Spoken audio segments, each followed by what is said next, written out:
नामदेव जी कौन है? सिद्ध सिद्ध, ये जन्म से ही सिद्ध हैं। बचपन से ही भक्ति में इतनी रुचि, इनके नाना जी सेवा करते थे ठाकुर जी की, तो ये बाहर खड़े खड़े सोचते मुझे कब सेवा मिलेगी। एक दिन नाना जी से बोले मुझे भी सेवा, बोले तू अभी बालक है, अभी नहीं, थोड़ा बड़ा हो जा। थोड़े बड़े हो गए, बोले अब तो दीजिए। बोले अभी मैं हूं, जब तक मैं हूं तब तक मुझे करने दो, कभी मेरा कहीं आना जाना होगा तो ठाकुर जी की सेवा तुम कर लेना। अब तो वो हर दिन अपने नाना जी से पूछें आप कब जाओगे, आप जाओगे कब? नाना जी कोई काम नहीं है आपको, कहीं दूर चले जाओ, थोड़े पुण्य आदि हुआ हो कहीं, मैं सेवा करूं ठाकुर जी की। एक दिन ऐसी योजना बनी, ठाकुर जी को ही इच्छा हो गई कि नामदेव जी मेरी सेवा करें। ये इतना व्याकुल होकर के मुझे देखते हैं, तो इनके नाना जी बड़े बड़े कार्यों को भी ठुकरा देते थे कि सेवा नहीं छोड़ूंगा, लेकिन आज एक ऐसा कार्य आया कि इनको जाना ही पड़ा, और तीर्थ के ओर जाना था, तो कुछ समय महीने लगा के आना था। बोले नामा, बोले जी नाना जी, बोले अब तेरा समय आ गया, अब मैं जा रहा हूं तीर्थ में, तू कर सेवा। ओहो, नामदेव जी तो नाचने लगे, बोले ऐसे सजाऊंगा, ऐसे श्रृंगार करूंगा, ऐसे भोग लगाऊंगा, अब तो मैं सेवा करूंगा, अब तो मैं इनके संग आनंद करूंगा। वामदेव जी चले गए, नामदेव जी सेवा में आए। ठाकुर जी की कुछ विधि सेवा की नाना जी बता के गए थे, बिना भोग लगाए पाना नहीं। ठाकुर जी के आगे भोग पधराया, भोग पधरा करके नामदेव जी बैठ गए, बोले पाओ। ठाकुर जी चुपचाप खड़े हैं, थोड़ी देर हो गई, बोले आप पा क्यों नहीं रहे? कुछ भोग में प्रसाद में कमी है, पा लीजिए नाथ। आप नहीं पाएंगे तो मैं भी नहीं पाऊंगा। एक दिन नहीं पाया, 2 दिन नहीं पाया, तीसरा दिन आ गया। यहाँ छोटे से नामदेव जी भी भूखे प्यासे बेचारे, जब तक ठाकुर जी नहीं पाए मैं कैसे पाऊं?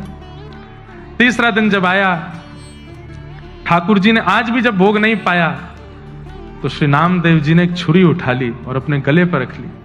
बोले आपको नाना जी की बहुत आदत लग गई है, उन्हीं के हाथ का पाते हो, उन्हीं के हाथ से राजी रहते हो। मैं क्या कमी कर रहा हूं? मैं इतने भाव से तो सेवा करता हूं, मेरे हाथ से क्यों नहीं पा रहे? आज भी अगर आपने नहीं पाया, मुझे ऐसा लग रहा है मेरी भक्ति शून्य हो रही है, आप नहीं पा रहे हैं, तो आपने नहीं पाया तो मैं अपने प्राण त्याग दूंगा। इतने में ही ठाकुर जी प्रकट हो गए, हाथ पकड़ लिया। अरे नामा, मैं ऐसे ही थोड़ी आ जाता हूं, तपस्या करनी पड़ती, कुछ दिन प्रतीक्षा करनी, तू 3 दिन में ही तू छुरी लेके बैठ गया। कुछ दिन तो प्रतीक्षा करनी थी, कुछ दिन तपस्या कर, प्रतीक्षा कर, फिर आऊंगा। नामदेव जी ने हाथ पकड़, अब आ गए हो तो क्यों जा रहे हो? अब पी जाओ, खा जाओ इसको। ठाकुर जी बोले बहुत सरल है, बहुत सहज है। बंधुओं, या तो भयंकर तपस्वी नाम जापक आदि कुछ बन जाए तो भगवत कृपा, या अत्यंत सरल सहज बन जाए, इतना सीधा, इतना भोला भौंदू बन जाए तो ठाकुर जी की कृपा होती है। बैठ गए, नामदेव जी सुंदर सुंदर पकवान देते हैं, ठाकुर जी प्रेम से पाते हैं। अब तो इतने प्रसन्न हो गए नामदेव जी कि रोज ठाकुर जी आते हैं। नाना जी लौट करके आ गए कुछ दिन बाद। जैसे ही नाना जी आए, आकर के बोले कैसी रही सेवा आदि, कैसी चल रही है? आप ही जाके पूछ लो, भीतर जाके आप ही देख लीजिए।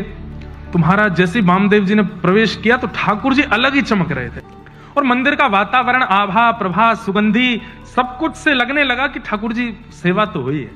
नामदेव जी को हृदय से लगाया, बहुत प्रसन्न हुए। अब आज से सेवा नाना जी करने लगे, सामने भोग प्रसाद रख दिया। नामदेव जी खड़े खड़े देख रहे थे। अब वो तो थोड़ी देर भोग रख के पर्दा करके उठा लिया। बोले ये क्या कर रहे हो आप?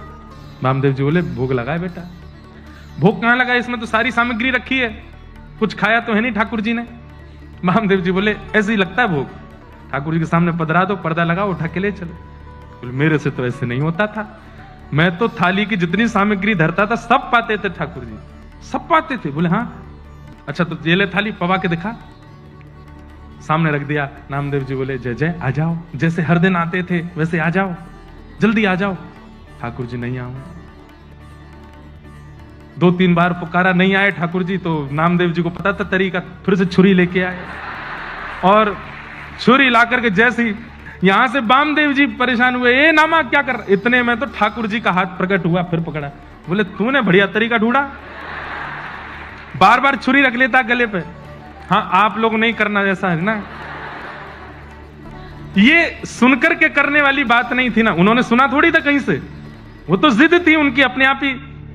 ठाकुर जी बोले नामा तुझे मैंने बोला था ना, इतनी जल्दी प्रकट नहीं कराया कर मुझे, थोड़ी तो तपस्या, थोड़ा तो धैर्य किया कर, मुझे कितना कुछ छोड़ के आना पड़ता है, पूरा ब्रह्मांड का भार मेरे सिर पर है, सब कुछ देखना होता है, तू समझता ही नहीं है। बोले अच्छा ठीक है, नाना जी को दर्शन दो। नाना जी तो वैसे ही भाव बेहोर खड़े बैठे सामने, इतना जीवन निकल गया, कभी ठाकुर जी नहीं देखे, बारे नामा तेने 3 दिन इतने दिन की सेवा में ठाकुर जी प्रकट कर दिए। ऐसे श्री नामदेव जी महाराज हमारे।